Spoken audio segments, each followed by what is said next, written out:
Okay, so the year was 2005. You fire up your chunky Windows XP PC computer, and immediately you hear that scratchy dial-up tone. And then you log onto your email, and AOL hits you with the iconic "You've got mail" greeting. You've got your little GeoCities or Tripod fan site decked out in glittery GIFs and Buffy the Vampire Slayer fan art, complete with the scrolling marquee that links to your fan fiction archive. And then what's that sound? Oh, it's your MSN Messenger pinging you. You just got an instant message from your bestie whose status message is an Usher lyric with alternating caps. You've got 5 pictures on your MySpace page wearing the same hand-me-down capri jeans because you don't give a about repeating an outfit. Okay, maybe that was just a very specific Tuesday in my life in 2005, but still. The internet back then, it was raw, it was messy, and it was ours. Now, fast forward 20 years, and somehow the same messy, beautiful, weird little internet has turned into this wasteland where influencers are pushing algorithm-approved personalities and a nonstop stream of self-care crap you never asked for. Now, instead of discovering your own niche interests, you're being sold a lifestyle. And not just any lifestyle, a hyper-curated, expensive-ass lifestyle that you'll bankrupt yourself trying to keep up with. There's a new must-have every 5 minutes, a new skincare routine every month, and some new TikTok aesthetic trend every scroll that basically demands that you upgrade your whole personality just to keep up. How did a digital Wild West where being a weirdo was cool and subcultures thrived turned into this content mill, this influencer factory, where ditziness is rewarded, critical thinking is punished, and influencers walk around like branded billboards trying to sell you these exclusionary lifestyles? Let's talk about how influencers ruined the internet.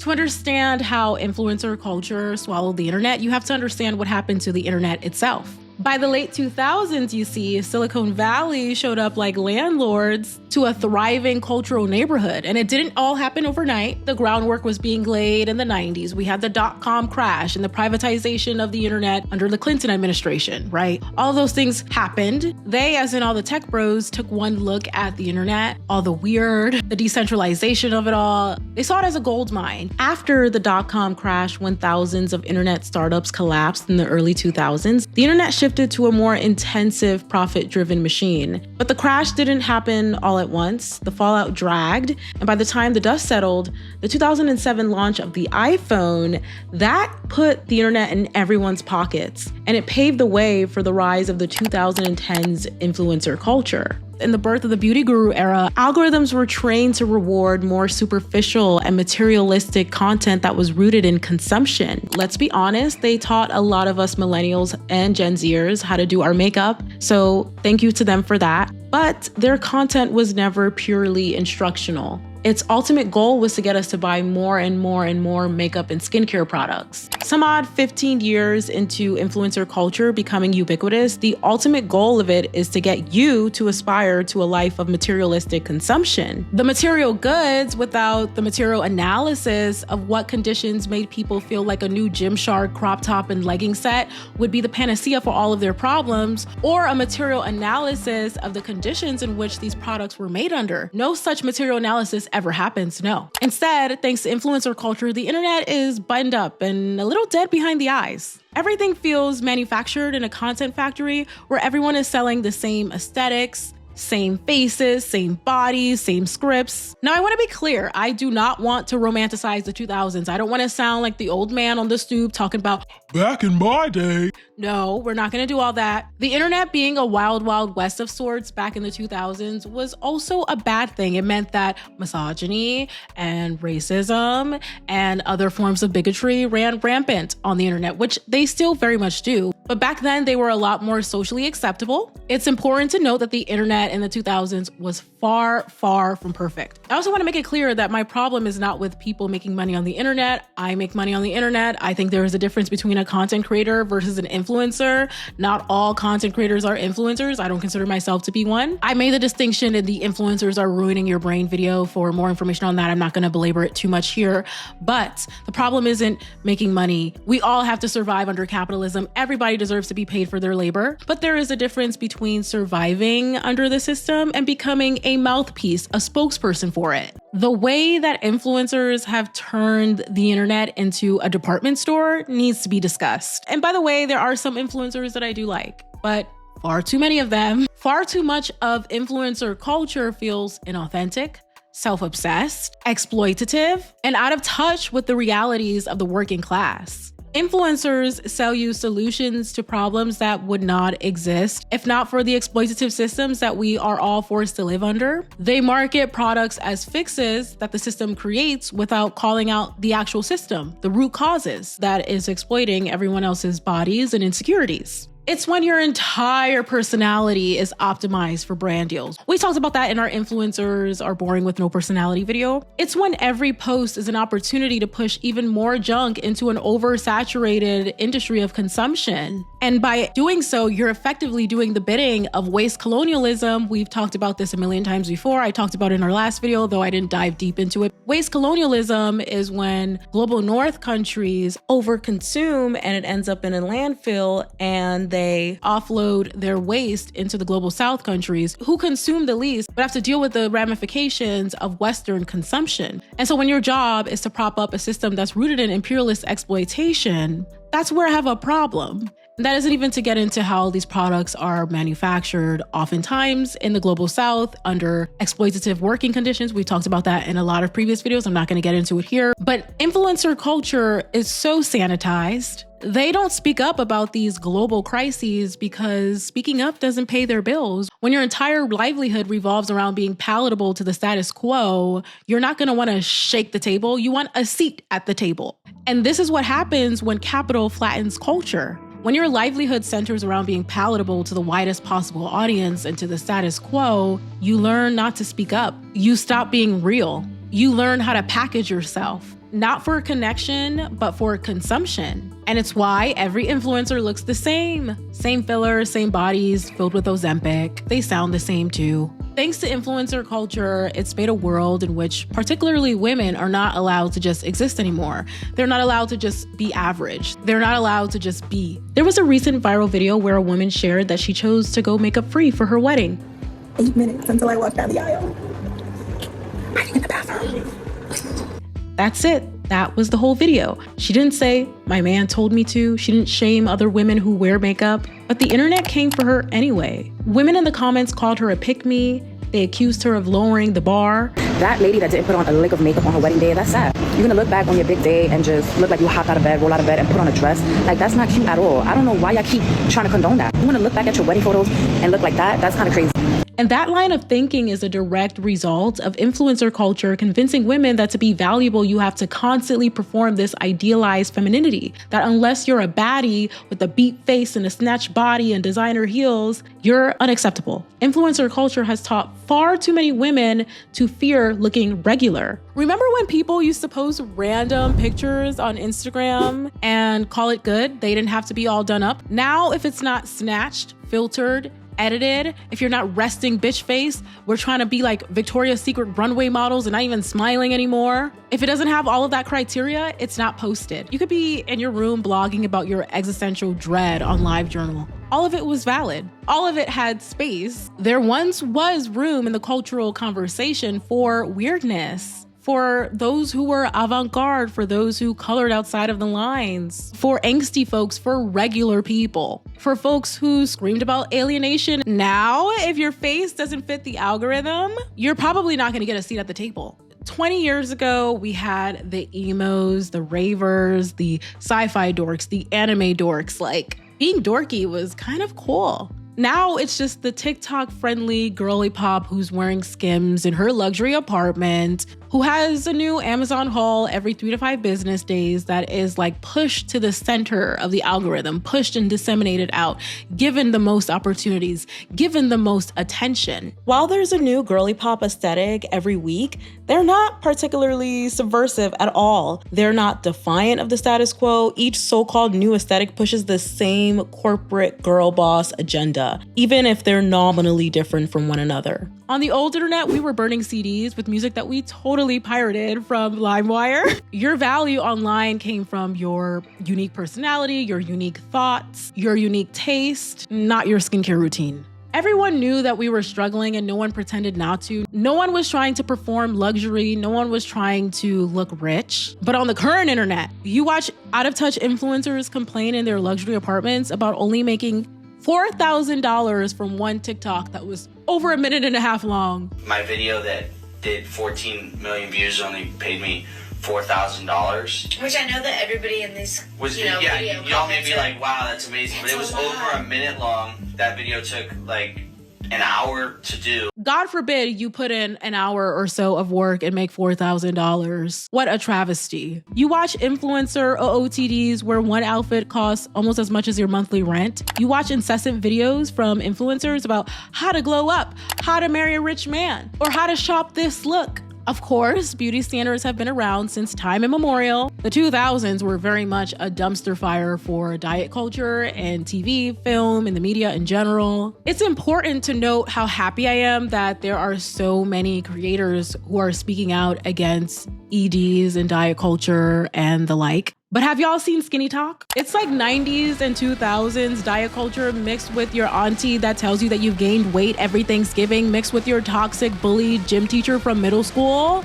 All in one. The incessant body checking. The incessant hacks on how to conceal things that are just a natural part of our bodies. It never ends. And again, yeah, there were definitely beauty standards in the 2000s and the decades before that, but people actually looked like normal people. People actually had unique beauty. But influencer culture has popularized the filler face, the Botox face. Influencers are the propaganda wing of capitalism. They are selling you on the system. They're teaching you to worship convenience, to chase aesthetics, to separate what you buy from how it was made. They obscure the labor, the exploitation, the extraction. You think you're just watching a Get Ready With Me video, but with each designer outfit that the influencer puts on, you're being told to aspire to wealth. With each expensive makeup product, with each expensive pair of shoes, you're being taught to shop your way into confidence, to look up to people whose only skill is selling you things. Fascism is not only gonna come to you wearing a dark trench coat and looking like a comic book villain, even though it does come looking like that, and it very much is right now, but it also shows up in a Get Ready With Me video from an influencer, where she's doing her makeup and sipping on a matcha in between every brushstroke. And when pressed about why she doesn't speak out about anything of substance, she tells you because it's bad vibes, ameliorating poverty, positive vibes only, ameliorating wealth inequality, killing my vibe. Like, oh my God, that is so negative. It's not that serious. Let's just do my makeup and chill. Influencer culture also turns burnout into branding. The suffering is aestheticized, it's spiritualized, and it's sold back to us in the form of skincare products, mouth tape, chin straps, and the like. It's capitalism's way, or one of the many ways that capitalism turns human suffering into profit. And it convinces you that it's your fault if you're not thriving. And then there's the male ideal equivalent. That one influencer who says he wakes up at like 3:55 a.m. and rubs a banana on his face and works out and he's ripped up and he's the paragon of the male beauty ideal. And those, we all got the same 24 hours in a day types that tell you that you're not hustling hard enough. We follow a fitness influencer or a travel vlogger, but our timeline with them is essentially a series of soft commercials. Here's what I eat in a day, sponsored by a supplement powder. Here's where I stay on vacation, sponsored by a hotel chain. Here's what I wear, use my affiliate code. It is unreal. And it's not enough for them to turn just the internet into an influencer factory. They have also turned actual cities into influencer factories as well. They move to places like LA or New York City or Atlanta, cities that have a rich cultural history, a rich cultural working class history, and they gentrify them to use them as a TikTok backdrop. It's like you didn't move here because you love the people or the culture or the soul of the place. You moved here because the sun hits just right in front of the city skyline for you to take selfies and film content. Now there's a cafe on damn near every street corner with a "but first coffee" sign and a grass wall Please defund the grass wall industrial complex and restaurants. They've turned neighborhoods into sets. Whole communities have been displaced also that someone can film a day in my life video where they spend $30 on a chicken Caesar salad and call it content. And the worst part is that they treat public spaces like it's their personal green screen. You'll be walking on a sidewalk just living your life and an influencer is filming content and they're giving you dirty looks like you're not supposed to be there. They will whip the camera out on a crowded street and then act annoyed when someone walks into their shot. This main character syndrome it's not okay. They expect everyone else to move around them like people don't have to go to work, that people don't have to run errands, people don't have to exist in the city. The city is just there to be the backdrop for their content. The surveillance state is sponsored by the government and influencers. The influencer is the star and director in their very own Truman Show. Okay, and you're the background actor and you're not getting paid for it. And what's really wild is how the flow of influence was reversed. You used to go outside, you used to live life in the real world and develop your interests, curate your own tastes all by yourself. And then you'd go on the internet and you would find a like-minded community who shared those interests, shared those tastes. Now it's the other way around. People log on to the internet to find a new personality every week from an influencer. And all of that is bleeding into how we occupy space, how we consume or exist in cities, how we design restaurants, how we show up in public. Everything has to be content ready. Every corner has to be optimized. Even existence itself is being filtered through a lens of how we exist online. You used to go out just to have fun, not to have a dinner that you could take a picture of, or wear an outfit to post on IG, or mold your body so that it was TikTok worthy. All of this is fueled, of course, by influencers and corporations, but it's also sustained by a lack of critical thinking. Like an influencer posts a picture of herself wearing a Balenciaga outfit in front of an Escalade or something, and Louboutin shoes. An uncritical thinker says that's just a picture of an influencer and she's looking pretty and it's just content. A critical thinker sees that the influencer is clearly trying to communicate their wealth, their extravagant lifestyle. They're communicating their class status in the bourgeoisie. They're also advertising all of the brands that they're wearing, which of course they made sure to tag. A critical thinker might go even further to understand what those brands that influencer is wearing represent. I talked about that recently in my video about luxury handbags that you should definitely check out. There is this meme that's been going around, the friend that's too woke meme, which is really the friend that thinks too critically, and it makes me uncomfortable because I actually have to confront systems of oppression that make me feel comfortable. And so instead of changing those systems of oppression that make me uncomfortable, I just say that friend is doing too much and it's not that serious. If we can teach people not to critically think, that critically thinking is being too woke, that's the first step in getting them to accept being controlled and not fight against it. If you can convince people that talking about environmental degradation or corporate greed or oppression is doing too much, you can also sell them beachfront property in the Sahara Desert and get them to line up for it too. Once you buy into the illusion, you stop asking questions. You stop looking at the system and start looking at yourself. If your life doesn't look like a Pinterest board, well, maybe you're not working hard enough. Way back when, to exist online, all you needed was curiosity and a username. There was room for awkwardness and for exploration, for not having it all figured out. Now when you get online, there's an influencer telling you why you need to start getting filler in your 20s. It's a lie designed to keep people hustling, to keep people mindlessly consuming instead of questioning. It's a way to keep working class people fixated on wealth, not interrogating how wealth is hoarded and weaponized against them.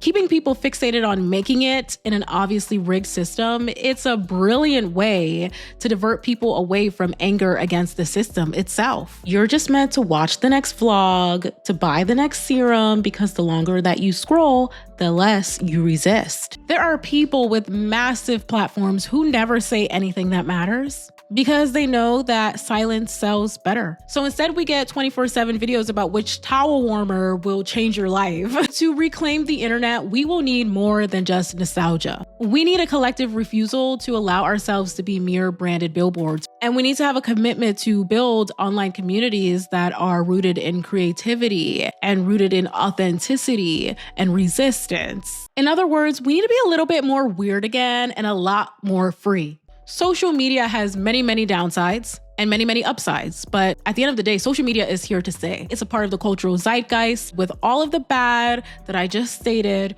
we all have to use it for good. How do we do that? By speaking about material conditions that oppress the 99%, instead of fixating on wanting to live and be like the 1%. We do that by not merely just doing the bidding for brands 24/7. We need more weirdos, more artists, more thinkers, more cultural critics who remind us that there's more to life than aesthetics and materialistic consumption. Say it with me, folks. Collective well-being over individual acquisition. What a concept. Instead of talking about buying a new purse, let's talk about who's stitching that purse. Instead of talking about the old money aesthetic, let's talk about how old money is built off of plantation money and wealth inequality. Instead of talking about who's wearing what at the Met Gala, let's talk about how rich people paying $75,000 for a single ticket to play dress up is treated like a must-watch cultural event, while countries in the global south that are being ravaged by imperialism and Americans living under the poverty line don't get treated with the same cultural reverence. Let's support people who don't just use the internet as a medium to sell things, but those who use it to say something,